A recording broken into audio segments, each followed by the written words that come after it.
We have spent millions of dollars to explore the surface of the moon.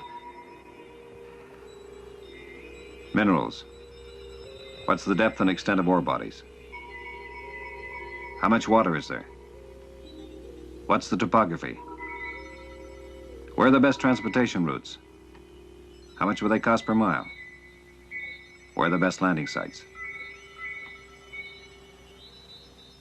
We have spent millions of dollars to explore the surface of the moon. But what do we really know about the Earth and its resources? Where are those resources? How great are they? We are in a race against time. 1 billion people are hungry. All their time is used to find food. They are losing the race. The world is losing their potential contribution. How can productivity be increased? What resources can be developed? How fast and at what cost? How should the benefits be distributed? We need information. Data on resources has been piling up for years, even in the newest countries. The problem is how to store it, measure it, and analyze it. Just to look at it, using conventional methods, would take years and years.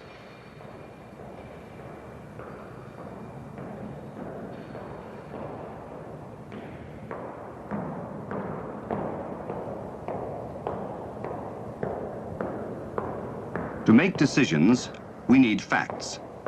But we have facts. We have all seen soil maps and census figures. So what's the problem? The problem is not making the surveys. It is trying to read and summarize the results of the surveys. The amount of work involved in handling this data is enormous. Even the simplest operations take hundreds of people. Raw data and statistics have to be cataloged, stored, summarized before the data can be used to make decisions. The process is painfully slow. It's bad enough when you're handling census data. It's even worse when you have to handle maps. And so much of our land information comes only in maps. Suppose an administrator wants to find out how much good farming land in his province is still undeveloped, and where. He has to compare the maps showing good farming areas with the ones showing present land use. But they are not at the same scale. First, one map must be remade as a transparent overlay at the exact scale of the other map.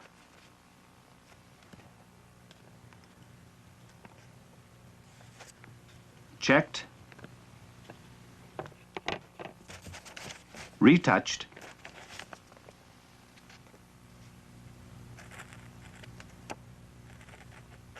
positioned.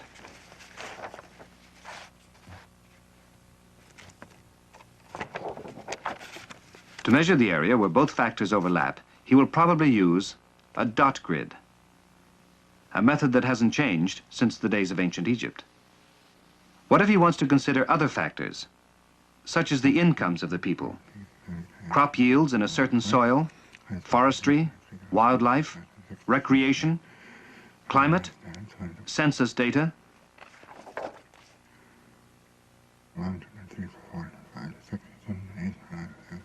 To compare two factors over 100 square miles will take one man a whole working day.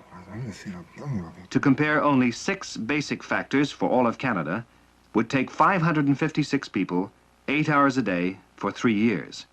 It would cost $8 million. But we don't have the staff, we don't have the time. More resource data comes in every year, every month, every day. Crop and forest assessment, soil surveys, forestry surveys, timber pest counts, wildlife surveys, sampling, analysis, and many others. Where have surveys been made? Where do new surveys need to be made? To make our decisions wisely, we will need every bit of this information, and even more. Human beings alone can't handle this vast amount of information. But if we harness the computer and use it to extend our abilities, then we can. At the moment, the government is rather like a farmer who's just inherited his farm. He doesn't really know how big the farm is. He perhaps doesn't know much about the soil. He hasn't got too much idea about the climate, and he's not really sure whether there's usable water. And yet, he has to make decisions that will let him plant the right seed and grow enough food to support his family. And if you think that would be a problem on an ordinary-sized farm, think what it would be like with 1 million square miles. The Canada Land Inventory is trying to tackle this problem in 2 ways. Firstly, it's trying to gather together the basic information that we need to know about the country. Secondly, it's trying to find out some way of handling this information. We like to think that we've got a system that can accept the information, can store it, can analyze it, and present the results in a usable form. A system that can do this not in years, but in hours.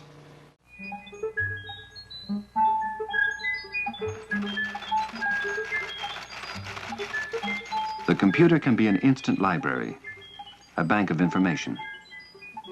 Information that is stored as numbers, on tape in this case. It can store statistics,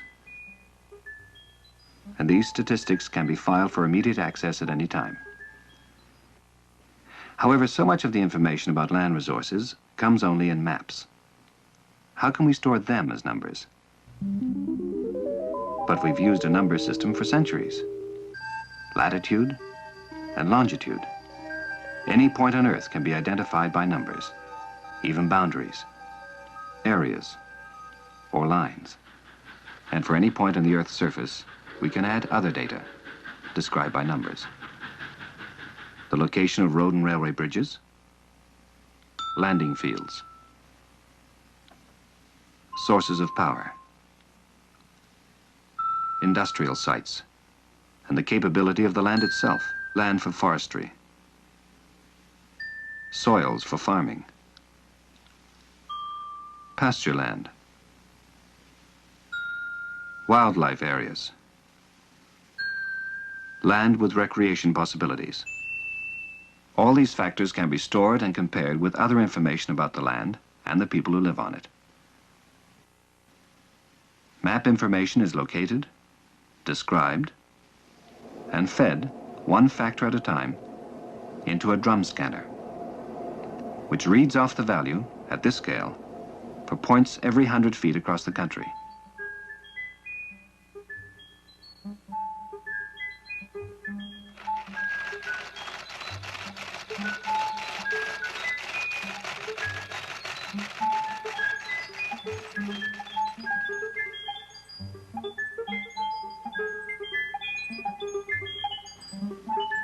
These signals are stored on tape.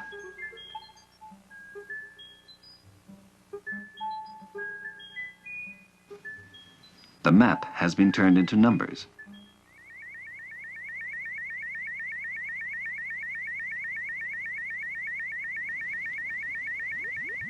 Just as the human eye looked down through the overlays to compare 2 factors, so the computer can compare 2 sets of numbers.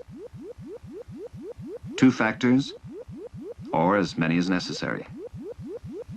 Soils, climate, topography, wildlife, farm and forest capability, and even more important, it can compare all of these with statistics on human resources, census figures by subdivision, average income, family size, age, and information on human needs, employment, costs of development.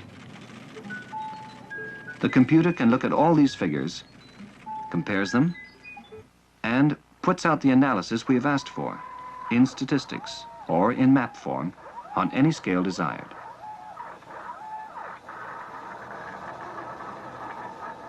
This is the way we can store information for future use. compare it, measure it, or print out the analysis in map form. This is the basic concept of the Geographic Information System. Here it is in actuality.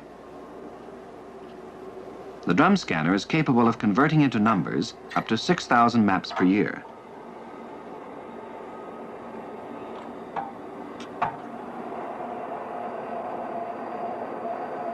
The lines on the map are recorded with an accuracy of 1/10,000th of an inch and stored by an optical scanning device on magnetic tape.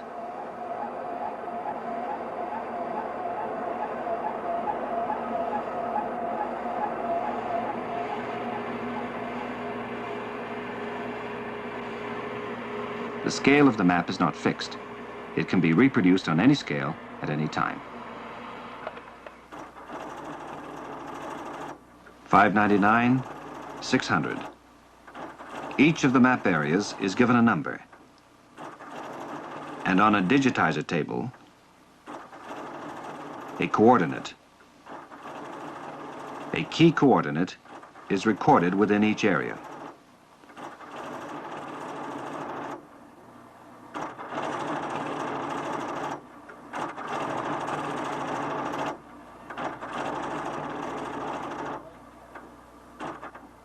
The coordinates are stored on punch cards. The information has been located geographically, and it is described on another set of punch cards. By collating the two card sets, the information and the key coordinates are merged together, so that each area now has its number and name stored inside the computer. This information can be changed or updated at any time.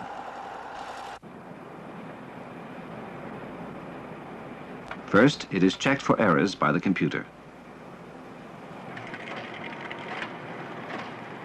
If we could visualize what the computer does electronically, we would see that it discovers omissions and misinformation introduced by human error.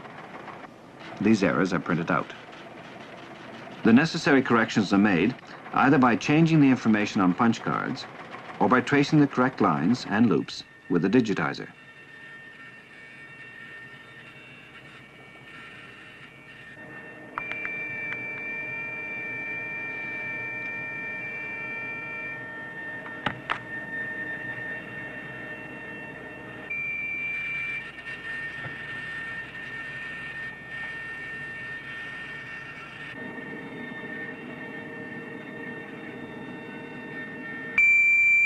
The corrected map information is fed onto the tapes. This, then, is the storage system of the Canada Land Inventory. For the first time, we can use all of the information we have gathered over the years. Special maps can be made on request. Suppose an administrator wants to know how many viable farms his region can support, what areas should get assistance for agricultural development. He fills out a request using plain language. This is a normal request. The computer could handle many other factors as well. Farmland could be measured in relation to good roads, or freight rates, or profits over cost per acre.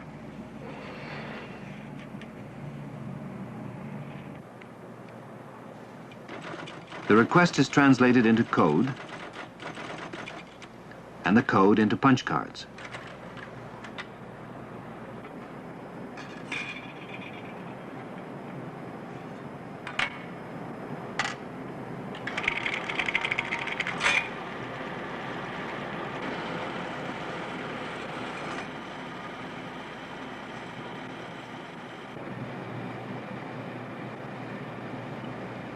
A similar request has been made before.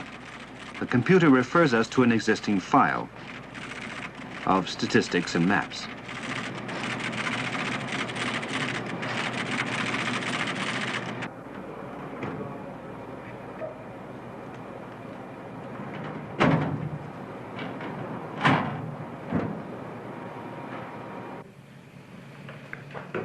As our administrator looks at the file, he formulates another, more complex question.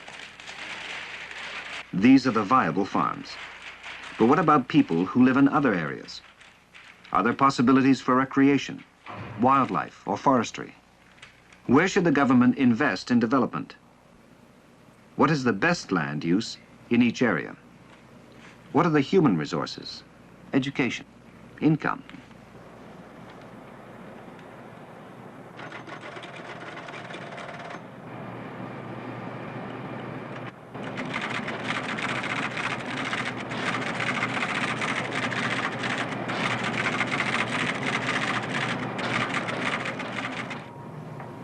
The computer indicates the tapes on which all this information is stored.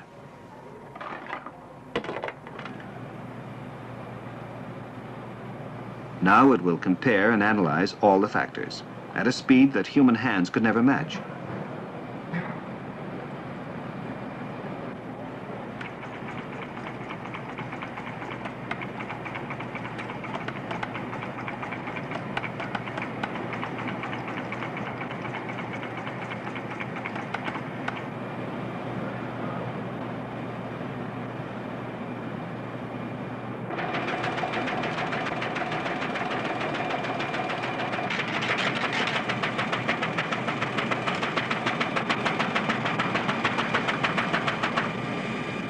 The administrator no longer has to make decisions by guesswork. He has access to all the available information concerning land. He can get it in map form, on any scale, instantly.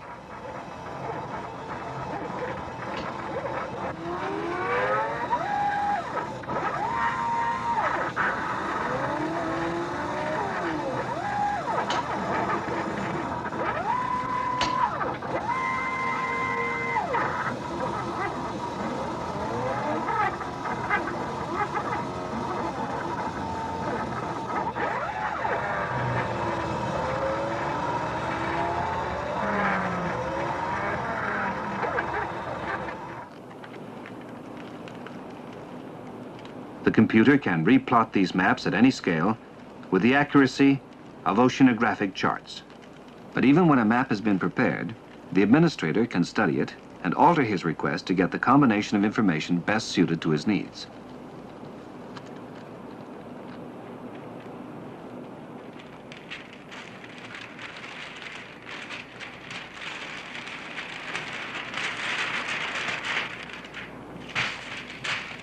The information he has received suggests where the problem lies.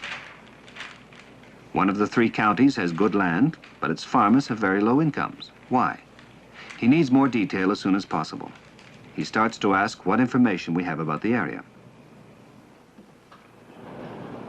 I'd like to take another look at those 3 counties in Ontario, Omar, Otter, and Birch County. Okay. Can you give me the enumeration areas for Birch County? Yes.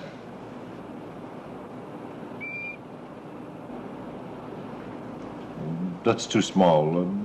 Can you blow it up a bit? Yes.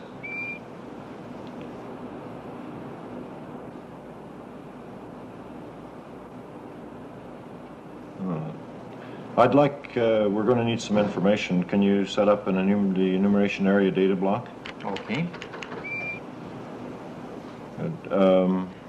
And how about the number of farms? Okay.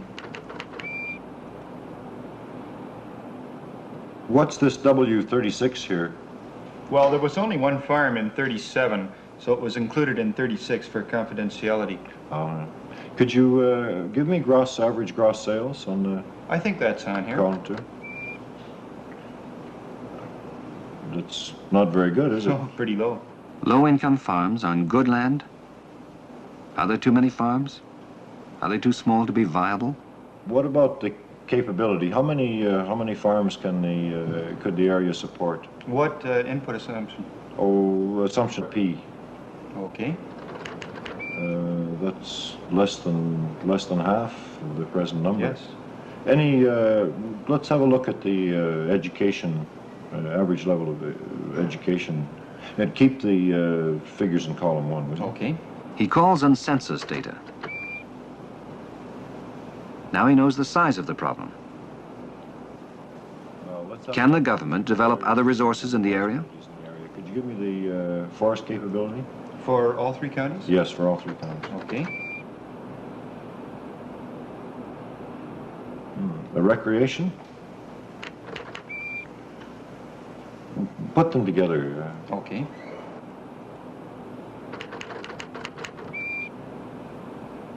Yes, that looks quite promising. The problem is not solved yet. Much work needs to be done. But for the first time, much of the information he needs is accessible and useful. The data is in the hands of the decision makers.